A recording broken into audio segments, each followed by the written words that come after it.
At one point, he had the gun held at me to say that if you don't get married, you will have no life. In 2020, my uncle and aunt got convicted of child cruelty and forced marriage.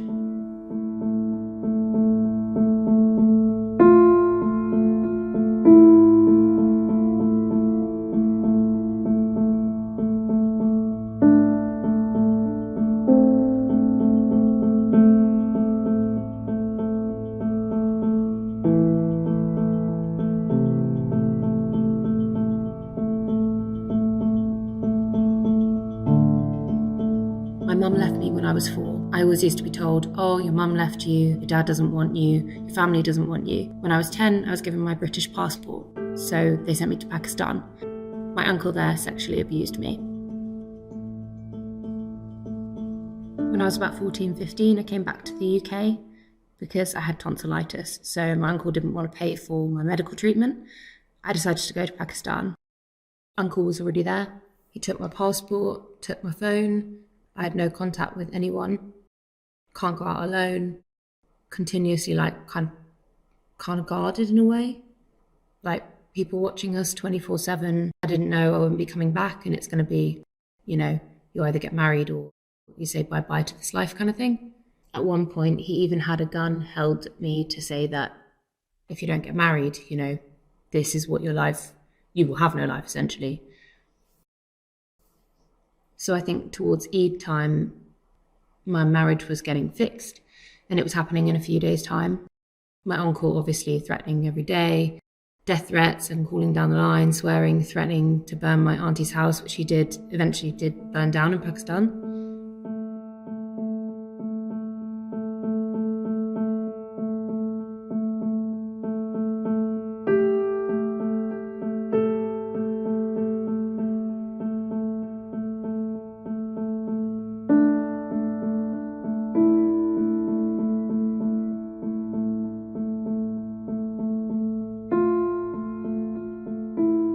My ex-husband now, he smuggled in a phone for us. I started using that phone and we contacted the British Embassy and I told them what was going to happen to me. So the British Embassy came, they told me that they'd have a yellow paper there. We went to the shop and I saw the car with the yellow paper on the front and I thought, oh, they're here. I was in the shop, we're looking for this hair colour. And my uncle's calling on my mum's phone. So I ran out that shop. And at that point, I kind of thought, you know what? I'm not going back. If I have to, I might do something to myself. I'm not going back from here. If you get caught, you get caught. As soon as I got in that car, they covered me with a blanket. They threw my phone out. And the car sped off. It was like Fast and Furious. They took me to a safe house. My uncle at this point was notified that I'm with them.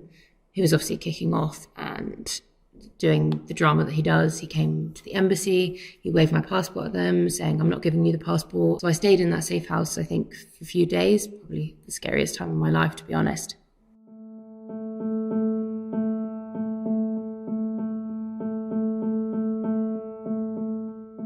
I'm Jaswant Narwal. I'm a Chief Crown Prosecutor, but more importantly, I'm the National Lead for the CPS on honour-based abuse, forced marriage and FGM. Chief Constable I'm Bar Hatchett and I've got the National Police Chiefs Council Lead for HBA, FGM and forced marriage. This issue, these crimes which involve honour-based abuse, forced marriage and lots of different harmful practices cannot be tackled by one single agency. Most of these crimes are really, really complex and we need to do everything we can to support the victim through the criminal justice system. These aren't easy cases to prosecute.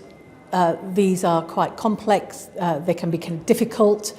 These cases involve very close family members often, or very close community members. And there are communities which are quite inward-looking, difficult to penetrate. CPS is absolutely committed to prosecuting honour-based abuse and forced marriage and FGM. We would never shy away from these offences.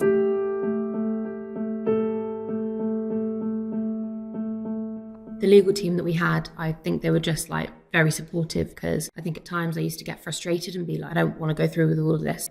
I'm kind of like the black sheep in my family because I'm not following the tradition of keeping quiet.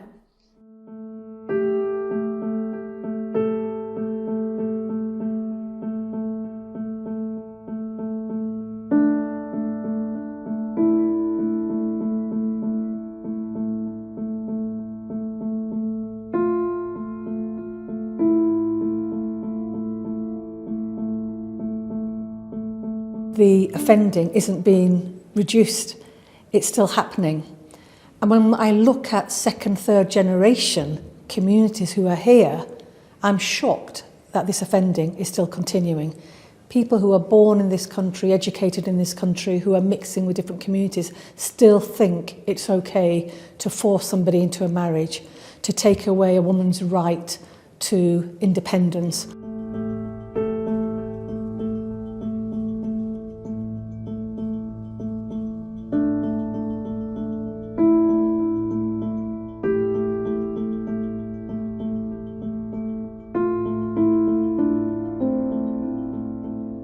I have major anxiety at times where I can't say or speak, and I get really angry at little things that trigger me, that remind me of him and her. And I think there's a lot of children like me out there who need help, but they don't get the right help. And the help is not in the wrong places, but I think they need to do more to identify these people. I'll always say though, I know we need to do a lot more. It's really important as well that we learn from our mistakes. I think it's a case of breaking that, getting people to become more confident in reporting things to the police and the police actually taking action.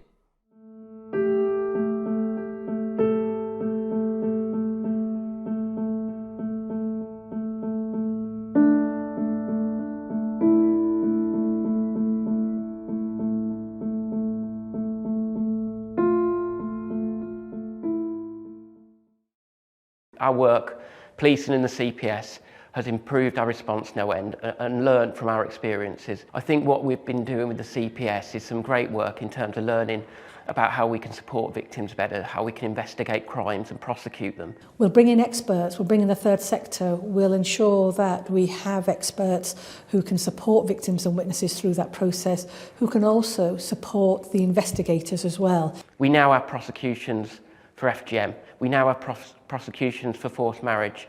We've now got a whole new system for protection orders. We do put victims and witnesses at the centre of what we do. Our work, policing in the CPS, has improved our response no end and learned from our experiences. These offences impact on such vulnerable victims. The police are committed, the CPS is committed, and we are working together to ensure that we get convictions. Do have confidence in police, do have confidence in the CPS. We'll do everything we can to get justice.